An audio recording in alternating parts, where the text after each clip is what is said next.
నమస్కారం welcome to 1 news ముందుగా headlines రైతు నేస్తం కార్యక్రమాన్ని ప్రారంభించిన తెలంగాణ సీఎం రేవంత్ రెడ్డి 110 రైతు వేదికల్లో వీడియో కాన్ఫరెన్స్ ద్వారా ప్రారంభం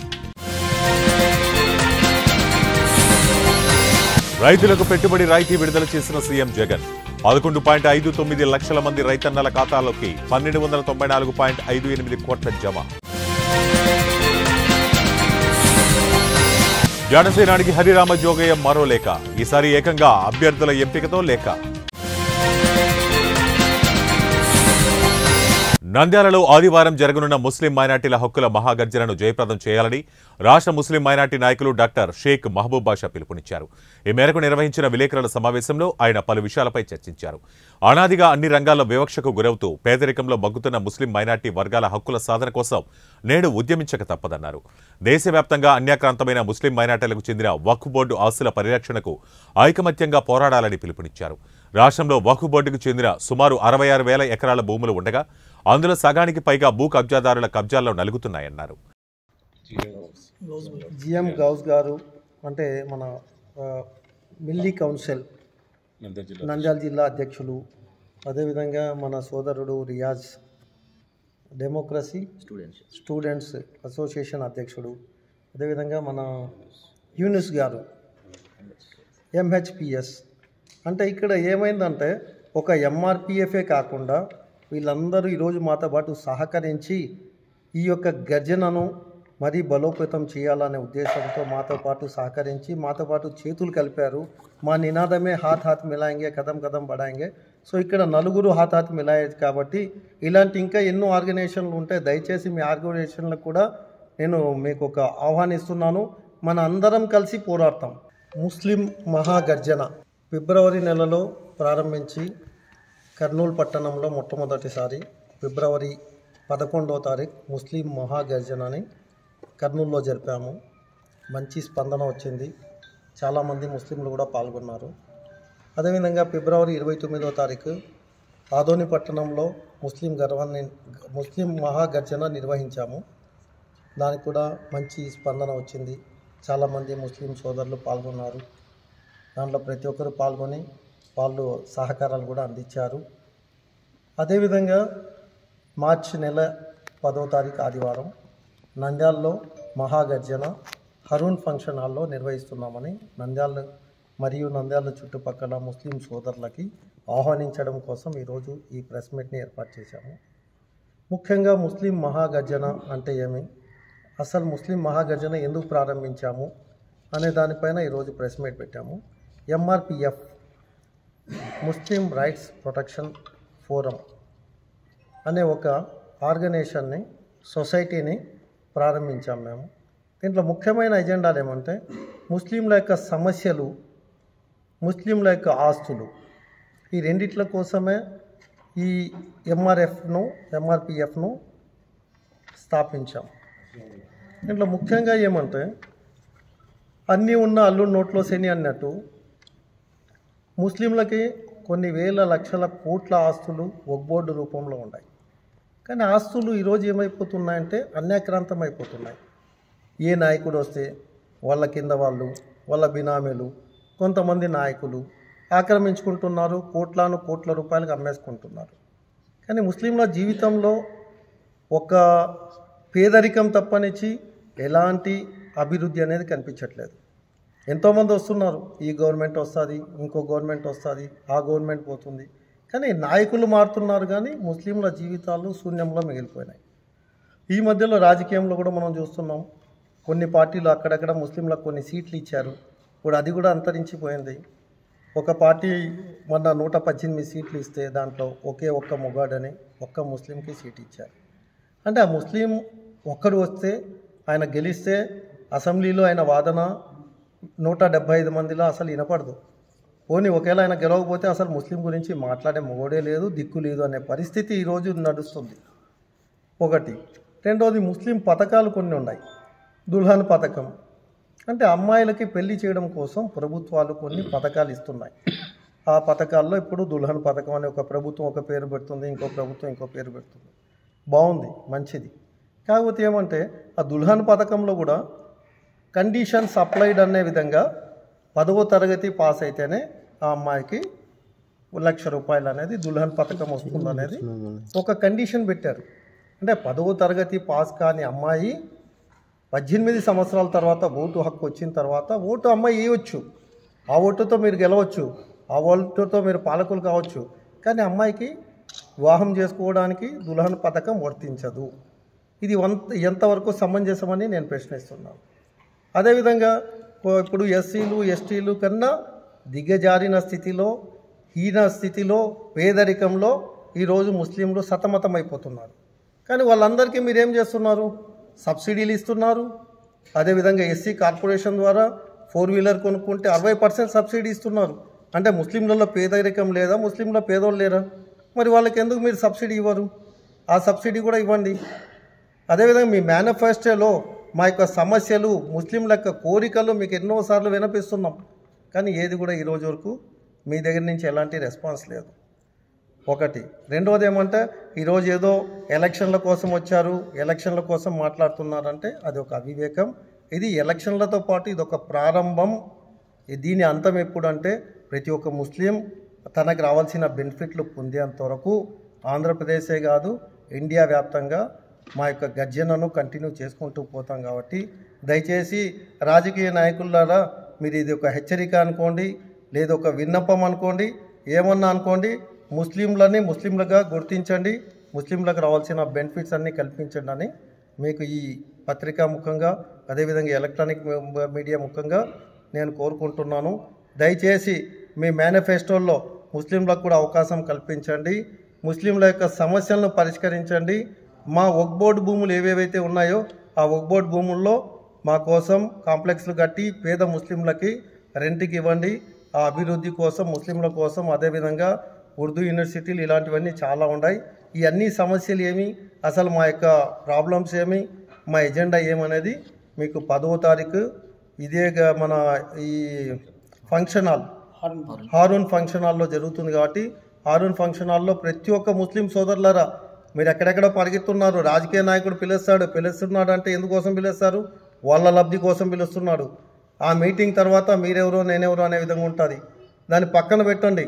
అల్లా కోసం చెప్తున్నాను, మీ యొక్క ఇంట్లో పిల్లలు పేదరికం, పెళ్లి కాని పిల్లలు, వారి గురించి ఆలోచించండి. నంద్యాల ఎస్బీఐ కాలనీలో సాయితేజ అపార్ట్మెంట్లో 10 లక్షల రూపాయల చోరీ జరిగింది. అపార్ట్మెంట్లో ఉన్న బాలు, భవానీ దంపతులు బయటకు వెళ్లిన కొద్ది సమయంలోనే ఆగంతకుడు లోపలికి ప్రవేశించి చోరీకి పాల్పడినట్లు పోలీసులు తెలిపారు. కాగా కొద్ది రోజుల క్రితం బాలు, భవానీ గురించి వాచ్మెన్ భార్యను ఆగంతకుడు ఆరా తీసినట్లు తెలుస్తోంది. బీరువాలోని 10 తులాల బంగారు, 5 లక్షల నగదును కాజేసినట్లు ఇంటి యజమాని బాలు తెలిపారు.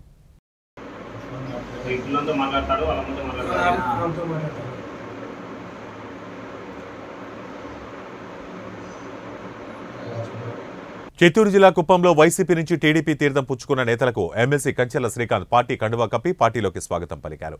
కుప్పం మున్సిపాలిటీ పరిధిలోని కొత్తపేటకు చెందిన కుట్టి, అనిల్తో పాటు సుమారు 50 మంది యువకులు టీడీపీ తీర్థం పుచ్చుకున్నారు. ఈ సందర్భంగా వారు మాట్లాడుతూ రాబో ఎన్నికల్లో కుప్పంలో చంద్రబాబుకు 1,00,000 ఓట్ల మెజారిటీతో గెలిపించేందుకు ప్రతి ఒక్కరూ కృషి చేస్తామని ప్రతిజ్ఞ పూనారు.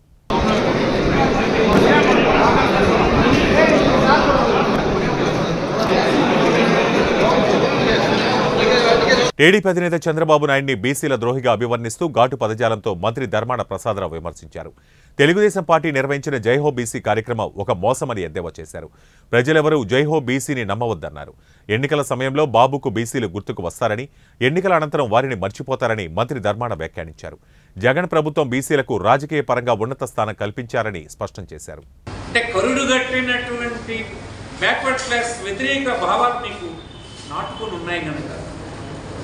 అలాంటి పొజిషన్స్లో బ్యాక్వర్డ్ క్లాసెస్ రాకూడదు అనే భావజాలం కలిగి ఉన్నారు. ఈ పార్టీ పక్కన పెట్టి అసలు మీరు వ్యక్తిగతంగా బ్యాక్వర్డ్ క్లాసులకి వ్యతిరేకం, అది మేము చెప్పింది కాదు. మీరు రాసిన ఉత్తరం కానీ, గడిచిన 5 సంవత్సరాలు మీరు రాజ్యసభకు సీట్లు ఇచ్చినటువంటి సందర్భం కానీ క్లియర్గా చెప్తుంది కదా. నేను బీసీ జైహో బీసీ అంటాను. జైహో బీసీ ఎలా అవుతుంది? రాజ్యాధికారం అవ్వకుండా జైహో బీసీ ఎట్లా వస్తుందండి? సామాజిక న్యాయం రావాలంటే ఆర్థికమైనటువంటి వెసులుబాటు కలిగించే కార్యక్రమాలు చేయాలి. దానికంటే ముందు రాజ్యాధికారాన్ని ఇవ్వాలి. ఇస్తే ఆటోమేటిక్గా సామాజిక న్యాయం వస్తుంది. బ్యాక్వర్డ్ క్లాసెస్ సామాజిక న్యాయం కదా ఇవ్వాల్సింది. ఈ విషయంలో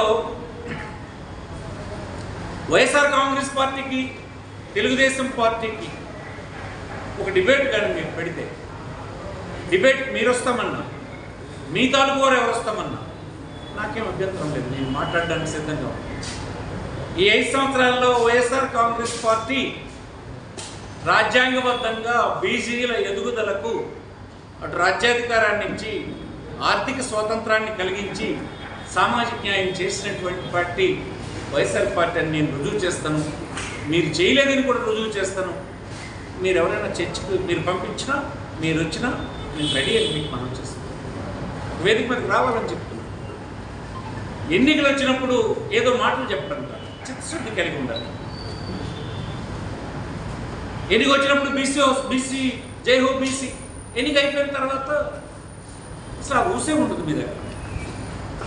ఎంత జై హో బీసీలు మీరు ఎంతకుముందు చాలాసార్లు పెట్టారు, ఎన్నిక అయిపోయినట్టే చింపోతలు పడేశారు. ఈవేళ మిమ్మల్ని నవ్వమంటే ఏ బీసీ నమ్ముతాడు? 6 పార్లమెంట్ సభ్యులు బీసీలు ఉన్నారు లోక్సభలో, 4 రాజ్యసభ మెంబర్లు ఉన్నారు. చూసుకోండి, ఎప్పుడైనా మీరు అలా పెట్టగలిసారా? చేయగలిసారా? 12 మంది మంత్రులు ఉన్నారు క్యాబినెట్లో.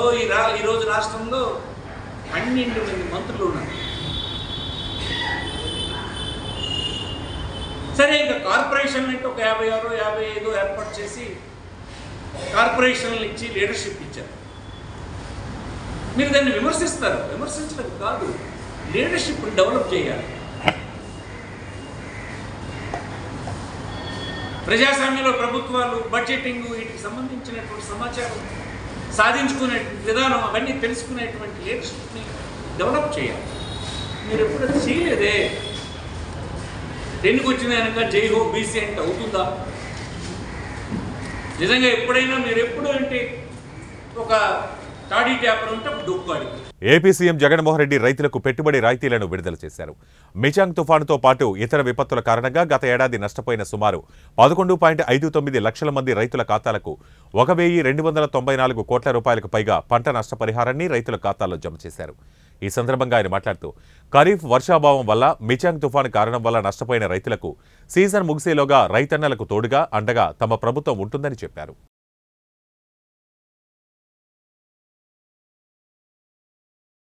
ముఖ్యమంత్రి రేవంత్ రెడ్డి రేపు ఢిల్లీకి వెళ్తున్నారు. లోక్సభ ఎన్నికల నేపథ్యంలో రేపు ఏఐసీసీ స్క్రీనింగ్ కమిటీ సమావేశంలో పాల్గొననున్నట్లు అధికారిక సమాచారం. తెలంగాణలోని 17 లోక్సభ స్థానాలకు అభ్యర్థుల ఎంపిక కసరత్తును పార్టీ అధిష్టానం సీఎం రేవంత్ రెడ్డికే అప్పగించినట్టు తెలుస్తోంది. స్క్రీనింగ్ కమిటీ సమావేశం అనంతరం రేపే 10 మందితో తొలి జాబితా విడుదల చేసే అవకాశం ఉంది. ఆ తర్వాత 1-2 రోజుల్లో దాదాపు మొత్తం అభ్యర్థులను ప్రకటించవచ్చు.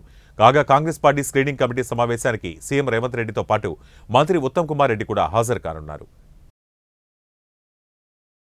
రాబో ఎన్నికల్లో జగన్ ప్రభుత్వానికి పరాభవం తప్పదని ఎన్నికల వ్యూహకర్త ప్రశాంత్ కిషోర్ చేసిన కామెంట్లపై ఎంపీ విజయసాయిరెడ్డి ఆగ్రహం వ్యక్తం చేశారు. పీకేను చంద్రబాబుకు దొరికిన కొత్త పావుగా దొరికారని ఆయన విమర్శించారు. పీకే మాటల్లో విశ్వసనీయత కొరవడిందని అన్నారు. ఆయన మాటల వెనక దురుద్దేశం ఉందని పేర్కొన్నారు. గంజాయి, డ్రగ్స్, ఎర్రచంద్రం, ఇంకా చెప్పాలంటే మనుషులను కూడా అక్రమ రవాణా చేసే వార్తలను మీరు వినే ఉంటారు. తాజాగా మానవ శిరోజాలు అక్రమ రవాణా గురించి మీరు విన్నారా? మీరు హెయిర్ కట్ చేసుకున్న తర్వాత మీ హెయిర్ ఏమవుతుందో మీకు తెలుసా? విదేశాల్లో భారతీయుల వెంట్రుకలకు మంచి డిమాండ్ ఉంది. దాంతో వెంట్రుకల అక్రమ రవాణా జరుగుతోంది. మన దేశం నుంచి మానవ వెంట్రుకలను కొనుగోలు చేసే దేశాల్లో చైనా ముందు స్థానంలో ఉంది.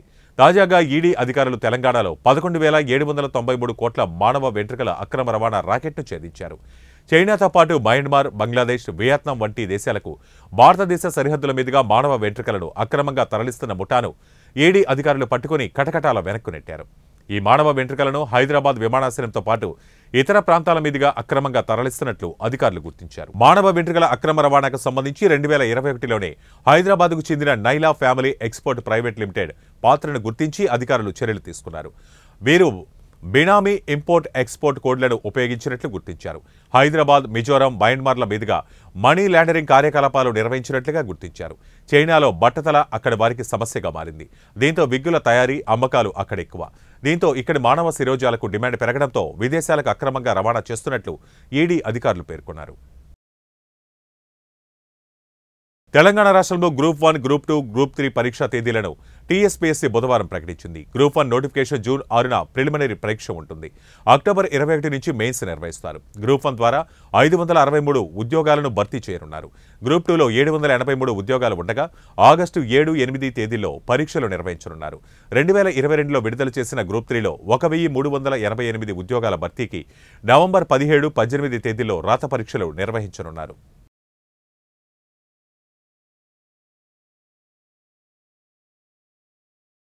రానున్న లోక్సభ ఎన్నికల్లో ఏఐసీసీ అగ్రనేత రాహుల్ గాంధీ అమేథీ నుంచి పోటీ చేస్తారని ఉత్తరప్రదేశ్ కాంగ్రెస్ నాయకుడు ప్రదీప్ సింఘాల్ స్పష్టం చేశారు. అమేథీ నియోజకవర్గం 1967లో ఏర్పడగా అప్పటి నుంచి 2014 వరకు కాంగ్రెస్ పార్టీయే గెలుస్తూ వస్తోంది. ఇక్కడ నుంచి రాహుల్ గాంధీ 2002 నుంచి వరుసగా గెలుస్తూ వచ్చారు. అయితే 2019 లోక్సభ ఎన్నికల్లో మాత్రం బీజేపీ అభ్యర్థి స్మృతి ఇరానీ చేతిలో ఆయన పరాజయం పాలయ్యారు. ఇక్కడ నుండి కాంగ్రెస్ కాకుండా మరో పార్టీ గెలవడం ఇదే మొదటిసారి. గత ఎన్నికల్లో రాహుల్ గాంధీ అమేథీతో పాటు కేరళలోని మైనాడ్ నుంచి కూడా పోటీ చేయడంతో అక్కడ విజయం సాధించారు. అమేథీ నుంచి రాహుల్ గాంధీ పేరును త్వరలో ప్రకటిస్తారని